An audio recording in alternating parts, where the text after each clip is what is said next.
Hey, everybody. Big show today. Another great guest, Justin Julka, the brainchild of the Bucky Cast, joins the show. We're going to do a little buy and sell. We're going to get into some predictions. Who's going to be the second best outside linebacker? Who's going to be the number 2 receiver? Which tight end is going to lead the group in receptions? All that and more on today's Locked On Badgers. You are Locked On Badgers, your daily podcast on the Wisconsin Badgers. Part of the Locked On Podcast Network, your team every day. Hey, everybody. Welcome again to the Locked On Badgers, your first listen every day for all the Wisconsin Badgers college football and basketball news and notes. As always, thank you for joining us. We are free and available wherever you get your podcast. Also, today's show is brought to you by BetOnline. BetOnline has you covered this season with more props, odds, and lines than ever before. BetOnline, where the game starts. And we're going to bring in our guest today, Justin Julka, the brainchild of the Bucky Cast. A pleasure, as always. We haven't talked in a long time. Big show today. I want to bounce some stuff off Justin that I haven't had a chance to talk to him about. We're going to just start with basketball. Been a while since Justin's been on the show. Since you've been here, we've had a transfer coming in, a point guard, Kamari McGee out of UW Green Bay. And we also got the first really 2023 high school recruit committed, John Blackwell, the combo guard out of Michigan.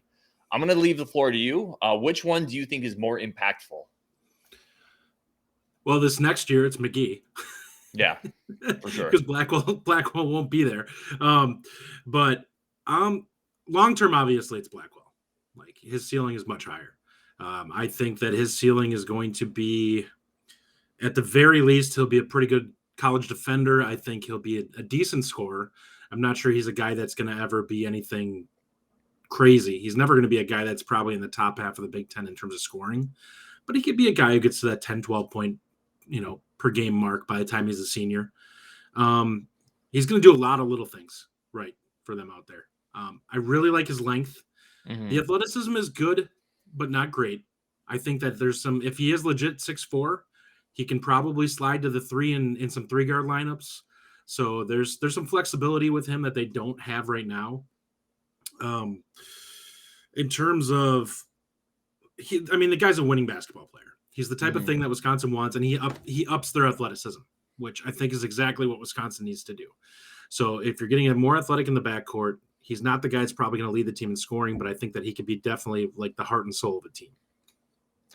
You like, obviously, the fact that he hasn't had a ton of I wouldn't say his numbers are really high in terms of shots taken, but he shot a very high percentage from 3. Yeah. Right. You and I talked a ton about the lack of shooting on this team. So with Blackwell coming in, with Essegian coming in, you feel better about those two dudes coming in to at least help that weakness? Yeah. The biggest thing that this team is going to need is going to be if they can get a guard that can really penetrate and kick. I think both those guys will be above average 3-point shooters in the Big Ten. Mm-hmm. Will they be? It's really going to depend on somebody who can pressure the defense and really, make the defense work in order to see what they can actually do overall. But it's an upgrade that this team overall has needed badly. I actually think McGee is going to be a solid 3-point shooter too. I think the thing with him is that there is going to be some games where he probably plays in a 3-yard lineup. I think that, his ceiling is going to be a backup point guard to fringe starter type guy. I think he'll be an above average backup. Yeah, and I think you're dead right on that. I think he's more of a high floor guy. And I had Dylan Graff on as well. He covers actually UW Green Bay. He said the same thing, a high floor guy. Do you think all three of these dudes, right? I'm going to loop Essegian into this. Essegian, Blackwell, McGee. These are all high floor guys, right? We haven't gotten a program type changer. No, Essegian, I look at him and what I see there is a guy who has if you watch his film, he's really good at taking awkward shots. Meaning that's something I think translates to the college level, because now you're going to have guys in your face a lot more. There's going to be far less times where you're going to get an opportunity to cleanly sit and line up your shot. And he's really good at on the move, catching the ball, fading in a direction or whatever, and putting a shot up and cleanly hitting it. And that's something that's a skill. Like, there's not a lot of guys that can do that. Heck, at the NBA level, there's not a lot of guys that can do that. So it's one of those things that if he can do that, where he can create enough separation, like I know I use the ceiling for Blackwell at about 12. I think that's roughly what you could see from Essegian too. And I think that with him, though, it's going to be, he could be that catch and shoot guy off the screen. Like, you're going to run him because he's one of those guys that I think does not need a lot of time to get shots off. And you can bring him around screens and just catch. And if he's not necessarily totally lined up clean, he can still get that shot off and hit it. So I think that we've really upgraded the shooting that we have. There is no guy. Oh yeah, no, I agree with you. I don't think any of these. I think all these guys are more high floor guys, which improve the overall construct of the team, but none of them bring it to like that next level. And you need those dudes. You need role players. Like that's not a bad thing. Like it's an important part of building out that roster. Let me run this by you because last year's team, we talked about the bench all the time. You and I, we went back and forth all the time how bad it was. I kind of feel like McGee and Dylan thought this too is maybe like a Trevor Anderson-ish, not the same type of player, but that type of impact. Yeah. And, I think for sure. I would agree with that 100%. I mean, Anderson was never as quick as McGee is, but he had a little more size, I think. Mm-hmm. I honestly think that definitely it wouldn't shock me to see McGee around 10 points a game. I think that he's a guy who can get in the paint. Is he a guy who's super fast? No, but he's got good quickness. Mm-hmm. And he's a guy that if you make a mistake and he lulls you a little bit, that can get by you and definitely take it to the rim. He's not terribly strong around the rim, but he's strong enough for a point guard. I guess an example would be Chucky. Chucky gets down in the paint. He's typically pretty tough to deal with because he's just got that brute to him. McGee doesn't have that, but he's got enough quickness, and he's when he makes his plays in the paint, he is very deliberate. So he knows what he wants to do and has a plan rather than being a guy who kind of gets there and goes, okay, now what do I do? The nice thing with McGee, just being a freshman, this is not a one and done guy. Wisconsin's got him for the next 3 years. Yeah. Let me ask you this, because you were a high guy on Lauren Bowman. I feel like you were higher on him than I was necessarily. I didn't dislike him, but I think you were a little higher. Is this a good let me phrase this a certain way. Is McGee essentially an equal in-out trade for Lauren Bowman? Based off of what we've seen in terms of the reliability, I think that it's hands down McGee. Mm-hmm. Because I love Bowman, but the guy needs to get himself, put himself first, and that's something that as a team you just can't rely on that. And unfortunately, it's very unfortunate that he didn't get to realize everything that he wanted to here. But I think that hands down, I think McGee fits the point guard role a little bit better. First off, which I think the Badgers needed. Not that I thought that Bowman was terrible at it, but he wasn't much of a facilitator. He's more of a gunner. And I think McGee's a little better at that. He's a little more well-rounded as a point guard. I think he's got a softer stroke than Bowman did, which you and I both agreed on. He was shooting a high percentage, but man, he shot some rocks off that lasers. Backboard. Yeah. Which I think that is one of those things that when you watch a shooter do that, those are the guys that get the bounces. When the ball comes off soft, it bounces up on the rim, comes back down. And I think that carries over to long-term shooting prowess. I don't know if Bowman ever would have been a super high percentage guy here. I don't think so. I think what Bowman gives you probably that McGee doesn't. He's a little longer, right? He can guard one or two. A little stronger. A little stronger, a little longer. I think McGee is going to be the better fit, though. I agree with you. I think coming off he gives Wisconsin something they didn't have in that a point guard that can come off the bench and run the offense when Hepburn needs a break or when he's in foul trouble or hurt. That's a good insurance policy. Let me end on this one with this, and then we have a lot more we want to get into with you. If you had to take a bet on one of these three players becoming an all Big Ten type player, I don't think either of us would say McGee. Do you think it's Blackwell or Essegian? Oh man. I think I go Essegian just because I think he's going to put up more shots. Yeah. I don't think Blackwell has that in his bag that he's a guy who wants to take the shots. Not that he can't do it. He'll have games where he goes for 25, I'm sure, at Wisconsin. But he could also have games where he goes for 6 or 7. He's one of those guys that's just going to score within the flow of the game. Essegian's a guy who wants the ball and wants to put shots up. And I think he's a good enough shooter that you want him to do that. Yeah, I agree with you. I think out of those two, Essegian's my guess. If one of these players has maybe outplays their recruiting projection, he could have a very Davison type career. I would agree with that. Yeah, I love his stroke. I think his ability, like you mentioned, to get off tough shots is really kind of unique for a high school player. Coming up, guys, we're going to talk a little bit more about some picks. We're going to go out on a limb and talk a little bit about who we think the number 2 receiver is going to be, who the leading tight end is going to be. We're going to get into some projections at outside linebacker, a couple fun topics coming up with Justin still we want to get into. But first, one of the friends of our show, Athletic Greens, and I have been all over their new AG1, scooping it in my water. Listen, I am 39 years old. I need something a little extra nowadays to help my immune system let me sleep a little better. Athletic Greens is that. And let's talk about what this is. But Athletic Greens is 75 high-quality minerals, vitamins, whole food source, superfoods, probiotics, and it's lifestyle-friendly. Everyone's got different diets, right? You can be keto, paleo, vegan, dairy-free, gluten-free, and you can use AG1. You can use Athletic Greens. It's something that is like a multivitamin, but it's easier to digest. It's healthier for you. And this is a company that does a ton of good. Since 2020, Athletic Greens has donated over 1.2 million meals to kids in need, in this country. And it's cheap. Less than $3 a day. That's cheaper than your cold brew habit. This is a phenomenal nutritional boost. Nothing more important than your health. And to make it even easier, Athletic Greens is giving you 1-year supply, which is 5 free travel packs of vitamins with your purchase. All you need to do is visit athleticgreens.com/college. Again, that is athleticgreens.com/college. Take ownership over your health today.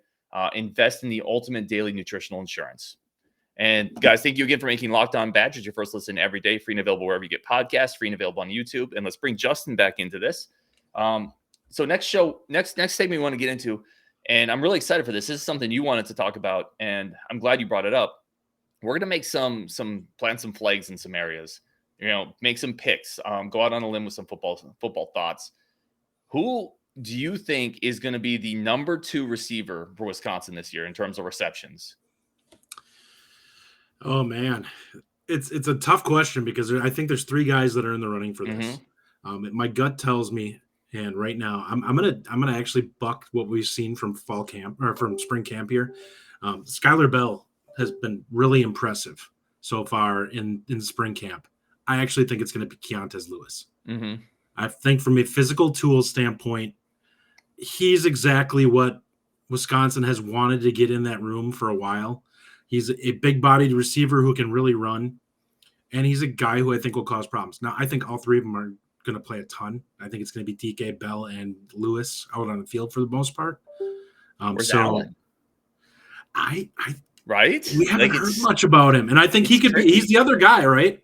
I thought for sure, he's a guy that would not shock me. Now, things could really play out differently in fall camp.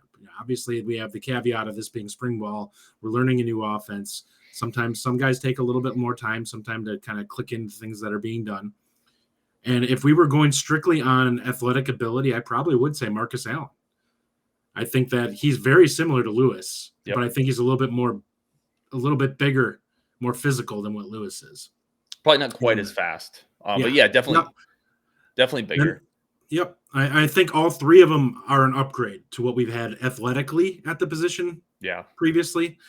So I do think that the wide receiver room is going to take a decent bump in terms of athleticism. Now, whether those guys are good route runners, whether those guys have great hands, we'll see. I think at the very least, we'll probably see a year where we get 35 catches out of our second receiver. Amazing. That would be, I think that's too high. Just because I don't have a ton of faith in Mertz yet. It's not based on the receiver talent. I think the receiving talent is better. I think I'm more worried about Mertz than anything else. Well, in our good years for receivers by Wisconsin standards, the top 2 wide receivers are typically the first guy's around probably 60 catches, second guy's around 40, right, and down. But a lot depends on tight end play. There's more in play in terms of ability this season, in terms of what receivers are going to shake out than we've had in most years. There's a lot of uncertainty of who's going to take what. So our layout in terms of how everything gets spread out in terms of passing, who knows?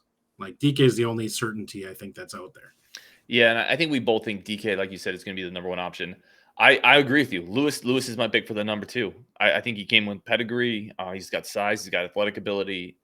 If it's not, let's say it's not Lewis, I think it's going to be Markus Allen, despite Skyler Bell having a good spring practice. I think Markus Allen, with what he showed last year and the coaches wanting to get him on the field, being a former Michigan commit, obviously that talent out of high school's there, the big body's there. I would say Markus Allen is, if it's not Lewis, it's going to be Allen. Let me throw another one at you. Ready? Yeah. Which tight end is going to lead the tight end group in receptions this year? Oh man, this one's tough. It is, because we see, the funny thing is we've had a lot of guys that have had time in camp. We've had guys out on the field. Now, the guys who have really played are the guys who are blocking tight ends. Now, we don't expect them to be getting massive pass catch counts. Maybe 10 catches. Like that's that might lead the room. Yeah, 10 catches. It won't lead the room. Let's map out the top three here real quick. It's clearly Eschenbach, probably Cundiff, and do you think it's Pugh heading into the season? I think it's so hard to tell. I mean, we haven't seen Franklin do anything yet. So I don't think it's going to be Franklin. I don't think it's going to be him. I don't think he's been able to make the transition, Jalen Franklin. And I think we both know Rucci is a blocking guy. He's not going to be, a top receiving threat. Koldakovich is coming off his knee injury still. I don't think he's going to be in this group. So, yeah, I think the three you laid out there, it's going to be one of those three. Now you just got to pick the right one. Yeah. If I had to truly pick here, I'm going to say it's probably Eschenbach out of that group. I think he's probably the most I wouldn't say he's the most athletic. I think Pugh's probably the most athletic, but I just don't know if he has the reps under him. Like if this was next year, and obviously we wouldn't have Eschenbach anymore, I probably would pick Pugh, because I think that he'll have the reps under him and he'll be the most athletic out of that group. So I think that he creates the most mismatch possibilities. But I think Eschenbach is the most well-versed and probably the most athletic of the top two guys. Yeah. Once again, I agree with you. I think Eschenbach is going to be the top pass receiver this year. And it's based on a couple things. It's based on the fact that the coaches have been trying to get him involved for a couple of years now. They clearly like him. He's got a big frame. He's athletic enough. Former walk-on, continuing that kind of walk-on success. Was a wide receiver. 6'5", long arms. I think Eschenbach is the guy. I don't think this is a great receiving group for Wisconsin this year. This has all the makings of being like a leading tight end of like 25 catches. Yeah, I don't even know if we get spread there. Out a little bit. Yeah, because I think we legitimately talk about receivers, right? Would it shock you if, obviously Chimre, but would it shock you if Allen, Keontez Lewis, Skyler Bell, even Dean Engram almost share our switch games where they're the number 2 receiver, right? If one of those games Engram has 5 receptions. Engram is a guy who could, by fall camp, end up breaking into that group, and he could end up being the number 2 guy. Like they seem very high on him based off of what he's shown in spring camp so far. And that's impressive given that he's a guy who was playing defensive back all the way up until this point. Yeah, I think Stephen Bracey, right? We wanted Bracey to be that slot guy. It's not going to happen. He's had too many injuries. I would be very surprised almost at this point if whoever lines up on the outside, if Dean Engram isn't that slot guy. Whenever they put a slot guy on the receiver on the field. If it's not DK, I think it's going to be likely Engram, because he gives you something unique that the other guys don't have. He's more sudden. Yep, and I think they moved him for a reason. Let's jump into the next one because this is good. Which of the outside linebackers, and we've talked about this, you and I have talked about this, how deep that room is. Outside of Nick Herbig, who is a total stud, and he's going to go to the NFL barring injury after this year. Outside of Herbig, which of the outside linebackers has the best season? Oh, man. I think the easy answer is probably Peterson. But it wouldn't shock me if somebody has a Van Ginkel type, outside of the top group, bursts in there and has like 5-6 sacks. Would you be shocked if Bowlers or Caden Johnson ends up having a 4 or 5 sack season, coming in as like the third or fourth outside linebacker? Me neither. No. I think that they have that level of athleticism, and they're going to be coming in fresh against an offensive line that's just been beat on by 2 really high-level players for a period of time. So they're going to get mop-up plays when they're fresh and have that burst of energy, and the line's just not ready for it. I think Peterson, again, I feel like we're agreeing a lot here, which isn't necessarily a great thing for podcasting. Peterson to me is the choice, though, right? Hey, he's a guy the coach has got on the field last year. If Witt wasn't injured, Witt would be my guy. Yeah. No, it could definitely, a guy we didn't talk about, it could be Getz. Now, I'm not saying he would be the second leading sacker on the team, but he is going to play a ton. And I think he's a little more athletic than Burks. Who does he remind you of? Maybe like a Garrett Dooley? Maybe like That's a guy exactly like that? Who I was thinking of. Yeah. He reminds me of Garrett Dooley. And Dooley was a really good player. He was. He was more athletic than he was given credit for. Yep. And I think that's kind of what you're getting with Getz. I think that he's a guy who can. It wouldn't shock me if he got to 4 or 5 sacks. I think he's an athletic upgrade over Burks. I would agree with that. I think that he's going to do a lot of good things out there. His range is pretty solid. This is going to be the most athletic we've been at outside linebacker probably ever. Well, go back to who was the outside linebacker opposite Van Ginkel? Was that Bond? Or am I mixing up my years? One of the years it was, but that was Bond's like 2.5 sack year. Okay. Because we've had some. Yeah. Van Ginkel was injured for the bulk of that season, and Bond led the team, I think, didn't he? Okay. I was going to say a Bond Van Ginkel pairing is pretty good, but yeah, Bond only really had one great year. Yeah. Okay. Yeah, I mean, I would definitely say this. This is the most athletic we are in the first 4 or 5, right? Yeah. Going 4 or 5 deep. Yeah, I would totally agree. I don't think we have ever been this deep with athletes that are going to play this year. Mm-hmm. Yeah. Yeah. The beauty of this is that you can have an injury and you're still going to have a very good to great pass rush based off of what we have. Like, you're not going to see a downgrade if somebody goes down. No, it's a monstrous group, right? And it's a monstrous group without Aaron Witt, who everybody loves. It's a monstrous group having moved Spencer Lytle to inside linebacker, who was a really good player too. Like, it's such a deep group, man. We have some thoroughbreds in that middle too. Yeah, the linebackers in general. I mean, we could do an entire show on those dudes. All right, guys, coming up, we have one more segment with Justin. We're going to get into some buy and sell on some of the takes that we've had on the show. See what Justin thinks of them, see if we're off base. We totally could be. But first, let's talk about another partner of the show, BetOnline. You guys have heard us talk about this all the time. BetOnline is our number one source for all your sports gambling and wagering needs, our sports gambling and wagering needs.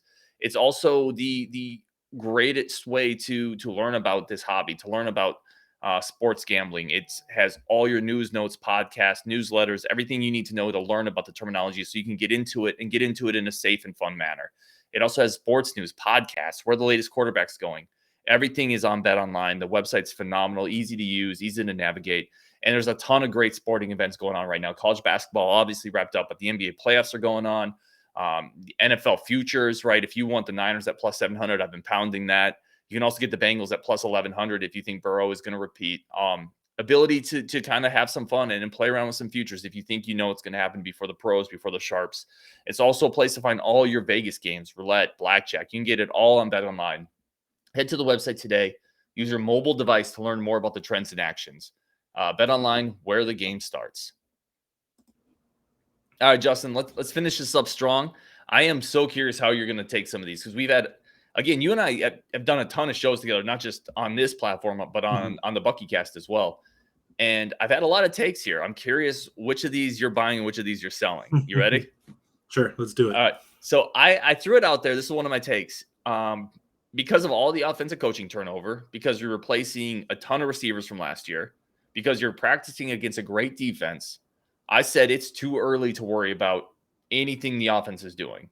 You buy or sell that? I sell a little bit. Okay. I think that we've seen some good things in the running game. It sounds like it's much improved in terms of the offensive line play, and I think that Bob Bostad is the answer there. I think the things that we've kind of heard coming out of there is that he is a much more of a no-nonsense, very much a very high standards type of coach that puts the guys in the positions that he thinks are going to be their best position and plays them there. There was an interesting tweet that was out there talking about him not wanting to cross-train because he's like, I played Kevin Zeitler at right guard, and he's still playing at right guard now, 10 years later. I agree with that. I think if you're doing your job recruiting, you shouldn't have to cross-train. If you're cross-training, it means that you missed on some of your recruits. Yeah. It makes sense if your room is thin. Yeah. Yep. And I think that what that does is you're stealing reps from the guy's position that's his best position, and potentially throwing him into a spot because you think he can play at a decent level rather than his best level. I almost feel like you're buying this though if you think Bostad is going to turn this around. I think, well, here's the reason why I say no on that. When I hear things coming out of camp like Graham Mertz is missing wide open receivers, that is a concern for me. Yeah. If you're throwing and missing in spring ball when you really don't have much of a pass rush, and the guy's not making the wrong route or running the wrong route or whatever, that's a problem to me. Like, I get it. That's where I expect to hear, well, okay, this happened, but this guy ran the wrong route, or, it was a contested play, so it got broken up. That's that type of thing I can live with. If I hear that receivers are running wide open and you have no pass rush on you and you're missing a guy, then it's like, okay, what's going on here? Like, you've been in the system, you've been with this team for 3 years now. Those should be easy throws. Like, I know you're not going to hit all of them, but when I hear that it's somewhat consistent, like, let's be honest here. The good quarterbacks in college football, they probably miss a wide open receiver like 1 out of 10 times. The good ones probably not often, especially on like intermediate routes. Exactly. And deep balls is one thing, but if you're throwing intermediate to short routes and you're missing guys, that's a problem. Yeah, no, I mean, listen, that's a good point. Your hesitancy is really with Mertz, which by the way is mine as well. But your point is correct. Missing an open receiver coming across the middle really isn't a coaching thing. It's not, oh, Dean Ingram's here now and he's the offense isn't quite there. You still got to make wide open throws. And yeah. So I hear you there. All right, let's move on to the next one. 2023 high school football recruiting. I threw it out there for a lot of reasons. I said, this is going to be a disappointing class, and I don't need to wait till the summer to say that. You buy or sell? I buy that simply because we've seen the targets that are out there. There's not a lot of high-level targets that we're in on right now. So I don't think this class is going to be anything significant. Now, it doesn't mean there's not going to be some good players in this group. What it does mean is we're not going to see probably 5 or 6 4-stars in this group. We might only have 2 or 3. The problem that I have with this that I don't like is it feels like we're starting to stack some mediocre classes. And I mean mediocre by Wisconsin standards. And that's not a good thing. Because last year's was a little mediocre as well, just in overall ranking. And this year's, there's your point that I totally agree with. We had John Garcia from Sports Illustrated on. He said the same thing, that Wisconsin's not in on a ton of blue chip kids this year. But it's also the in-state class, right? And that's something I've said before. It's just not a strong in-state class.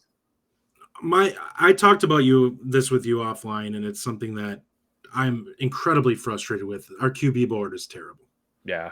Like, we do an absolutely terrible job of recruiting that position under the circumstances. Now, we hit for a couple of years there. We got Mertz and we got Deacon Hill, who are both 4-star guys. But since we lost Bud Meyer as the quarterback coach, we have done a really bad job identifying and going after targets. Yeah.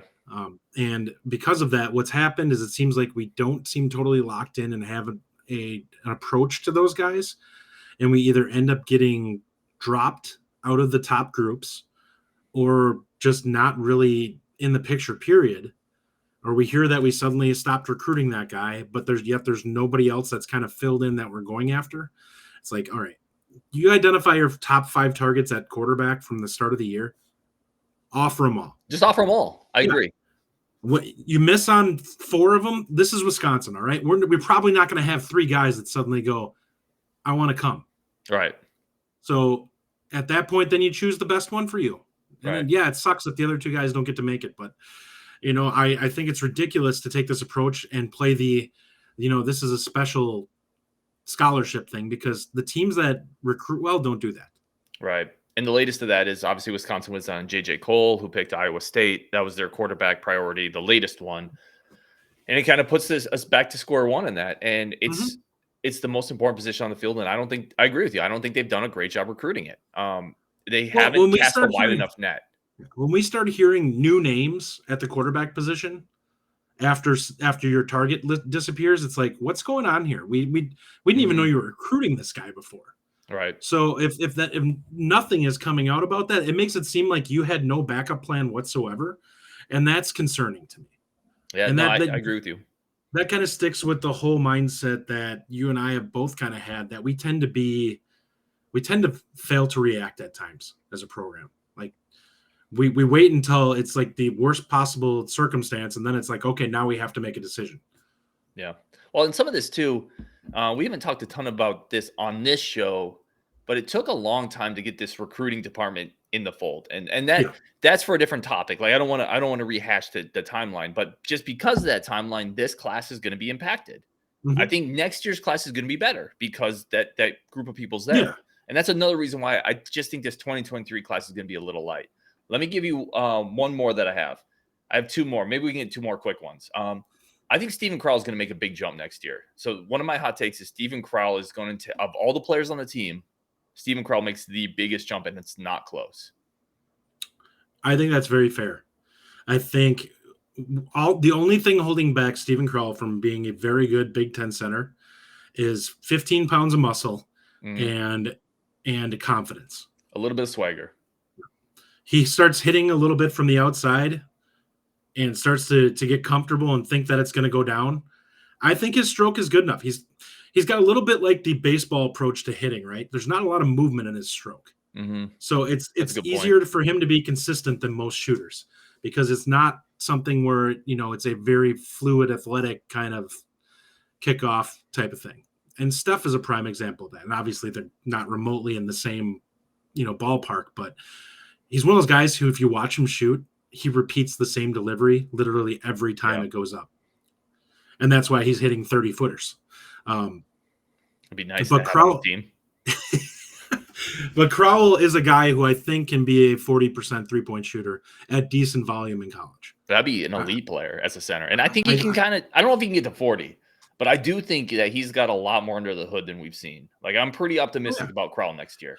I think he can. I think it would not shock me for him to score 14 a game this next year. Me either. That's kind of where I'm at, actually. I think he's going to get into that range. Partially because low key, like, he wasn't very consistent, but I think he's got like a little bit of tough SOB in him. Because I saw him stick his nose in there against Kofi, despite being once he feels strong. Yeah, like he feels like he can stand up. He's gonna start. And I've heard he's a bit of a trash talker. Yeah. So I don't think that he's one of those guys that likes putting up with somebody physically manhandling. I think it probably hurt his pride a little bit dealing with Kofi and Edie. Thank God that dude's. I mean, Kofi's gone. Hallelujah, man. Well, that's ridiculous. Anybody that's talking about the Badgers recruiting against those guys, it's like every team in college basketball is going to have a problem with those guys. Yeah, which is why he's leaving early. Like, even if he's not going to be a great NBA player, that dude is too good for college, period. Let me give you my last one. And I have a feeling you and I agree on this, but I want to throw it out there. I'm planting a flag in this. Leo Chanel is not lasting until the third round. I think legitimately where I'm at on him based off the numbers that he put up this year, sans 2 games, and also the fact that his measurables were off the charts. I think if he makes it out of the first round, that it is a mistake by NFL GMs. I think they're overthinking it if they do it at that point, because what I see is there's about 5 things that Leo Chanel does at an elite level, and there's one thing that he doesn't do great. And I think that, like, his best situation is probably you put him in a 3-4 with another middle linebacker who is very coverage oriented, and you say, Leo, go get the ball. Yeah, go get ball. That's simple. Yeah, exactly. And he's good enough that if you do that, listen, he's going to do the same thing in the NFL. Like, I was thinking of this, and I'm like, there's some Ray Lewis there. Like, you're looking at him. He may not be great in coverage, but man, that ball moves, and the second that ball moves, he's like a missile coming at it. Yeah, he's going to blow a lot of people up. And he can rush the passer. Like, what do pass rushers get paid in the NFL? Yeah. Besides, let's look at it this way. What normally you'd have to put him on an edge, right? This is a guy you can put in the middle and collapse the pocket from the middle, and basically he's going to force them towards their edge guys. So even if he doesn't have high sack numbers, the middle of the pocket's going to be completely annihilated if you send him, which we saw all year this year. Like, he's a problem. A center is going to have a legitimate problem if you're not ready to take him on. He comes with so much force and so much speed, and he has weight behind him. Unlike a 230-pound linebacker at the pro level, he's 260 and runs a 4.5. That extra 30 pounds of beef coming at you will rock you.